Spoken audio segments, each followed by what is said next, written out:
Good morning. My name is Scott Redler, Chief Strategic Officer of T3Live.com.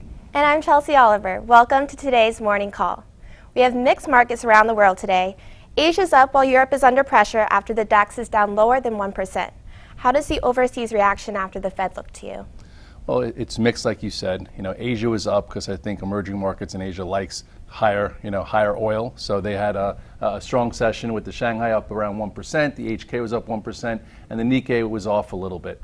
As far as Europe, though, after post-Fed, being very dovish, it had our dollar down and the euro up, and that's not a situation that Europe likes. And if you look at the chart of the EWG going into today, you've had a pretty healthy move from sub 23 all the way up to about 25 as we headed into some bigger resistance. So at this point, I would say we'll see what happens next. It's still above the 8-day. It's still above the 21-day. It's had a pretty healthy move, I would say, short term. I don't think the bears could growl too much unless all of a sudden the EWGs get a hard move below 25, because you never want to see a strong day get fully engulfed real quickly. So if that's the case and it happens today, then maybe we're into some kind of corrective phase that could bring this all the way down to the 21-day, which is around 24.50. S&P futures were up early this morning and now are falling a little under pressure. Do you think we might have a post-trend day here after the Fed?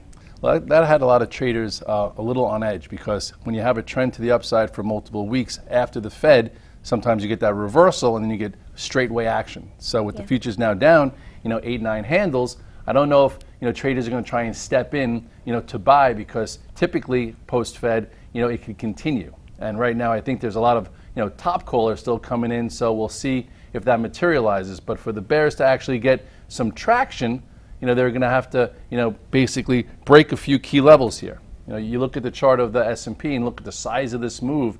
It's been, a little bit long in the teeth, where traders are actually probably going to welcome some volatility, because at this point, I don't think people were too comfortable getting long in this area right back at, prior resistance. But also, if you've been short, it hasn't really worked. So I think for the bears to growl and for them to really, get, just say, their teeth sunk in, you're going to need a hard break below this, 2010 area. So if you get a hard break below 2010 and we lose the 8-day, which has been support pretty much since this rally started, then I think, they have a leg to stand on, and then perhaps, we'll see a move down to this 21-day, which is around 1975. But for now, here is your key upper support. And I would say if this were to break, then get a bit cautious and change your stance. But as of right now, still have flexibility to the fact that, these dips have been bought, but they're bought until they're not. So watch that key area.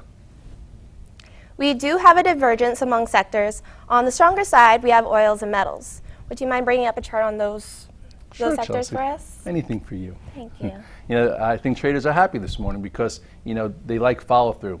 Yesterday, the metals did ignite when the Fed came out and basically gave their dovish stance, and the dollar went lower. So that usually gives a boost to oil, to metals, et cetera, et cetera. So if you look here at the GLD, you will see yesterday, you had a big igniting bar right there. That took some by surprise, but on Fed day, it's always good to know what's going on with the metals that get affected by the dollar. So here was your 21-day moving average. Okay, here's your igniting bar, and this is your prior pivot high.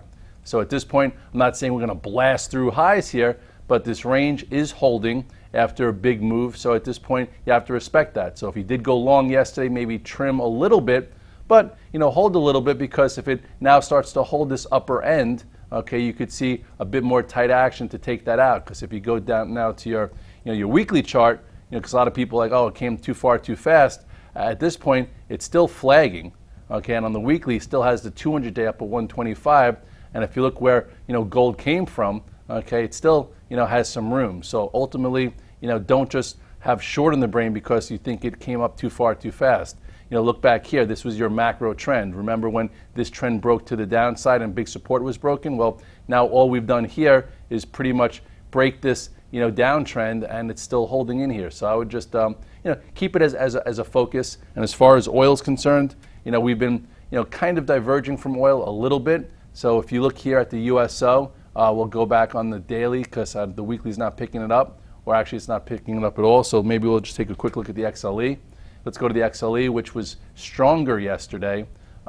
Remember when we outlined this little spot here, this what was that, 59.20? Well, ever since then it's been following the 8-day. So we'll see if oil stocks hold bid today, or do they get sold? That could be a little bit of a key for this market of whether or not it can be real pressure or just a slight pullback. So for the XLE, I would write down this support. This support here is around 61.77. And on the opposite side, we have our weaker sectors like bios and banks. What level should break here to potentially pressure the overall market? Well, yesterday when the divergence started happening, which has been happening for a while, the bios have been really weak. So people like, when we do get our pullback, are the bios going to make new lows? And yesterday the banks were red and out of play because, a dovish Fed is not good for banks because that means they can't make money on higher rates. So, in order for, I would think, the S&P and the overall market to get really impacted, both these sectors, have to get pressured and break real areas versus just, not go higher. So if you look real quickly at the bios, you'll see the IBB, this has been weaker and it started turning back lower here, okay, right? We talked about this small ascending channel in the IBBs, and this broke right there. So I would think for, the bios to get really pressured, you're going to have to see a move back down to this spot, and the market will notice if the bios start to make new weekly lows. So yesterday's low in the IBB right here is 246.76. So that's a pivot to watch. This has been weaker, below all the moving averages, hasn't rallied at all with the market.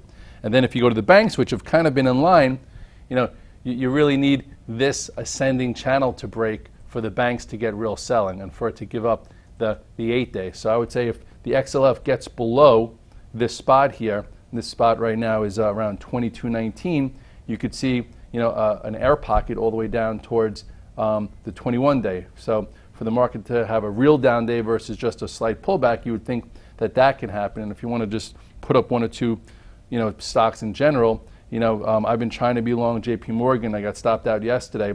For JP Morgan to start to lose some of this upper momentum, you would think that 57.80-ish has to give way. So a strong close below 57.80 would probably bring in some sellers to the banks, and that would be hard not to notice as far as downside pressure. Yesterday, right around the close, there was some selling in high beta tech names. Does that make you cautious of them today? Well, it was weird. Like the last 3 minutes of the day, all of a sudden, boom, Amazon came in, Google came in, Apple came in. Yep. So I was like, okay, maybe this is a precursor for tomorrow. And a lot of them were trading lower after hours. So let's take a quick look at Amazon. Still, holding in okay. Couldn't really get the power to get above this. That's why I sold it yesterday. And now, I guess we got to see how does it handle two different levels here. So this level is 566. If Amazon were to break this 566, I think short-term, traders like myself will probably stop, focusing on it to buy, because momentum could leave. And then you have your bigger spot down here. As far as Google, to me, it's just up way too many days, and it still looks good, but at this point, after 1, 2, 3, 4, 5, 6, 7 days, probably better to sell than to buy. If it does pull back, we'll see how the 8-day gets treated, and that's right around 742. If you go into Netflix I actually own still, just because it had its first little update where it poked its head up. You had a nice little tight wedge here. So we'll see what happens today. I'd like to see this go from red to green, but if it doesn't, I'll probably just get stopped out of it because it can't go on its own. And although this had a nice tight wedge pattern, it did lag other high beta names that actually were already on the move. So we'll see if buyers come back here. If they don't, yesterday's low is 97.50. If we get below 97.50, I will salvage the trade and probably take a little bit of a lump.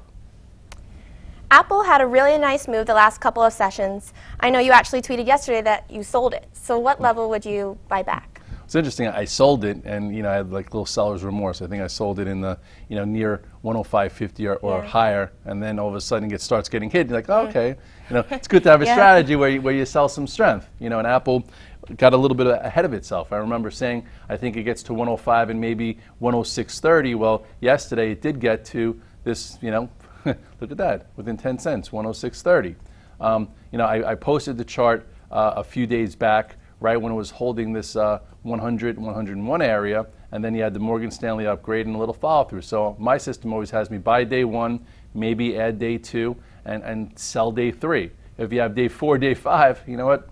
It is what it is, but as long as you continue to do this type of method, you actually book trades and net money. So we'll see moving forward, if today's a really weak day, can Apple hold this 103.85 area? And then you also have this spot right here, which is 104.59. So this is support 1, support 2. It's very extended from the 8-day. That's another reason why I sold it. Whenever you get that far extended from the 8-day moving average, which has been following, you tend to get a little bit of a pullback. So we'll see what happens here with Apple today.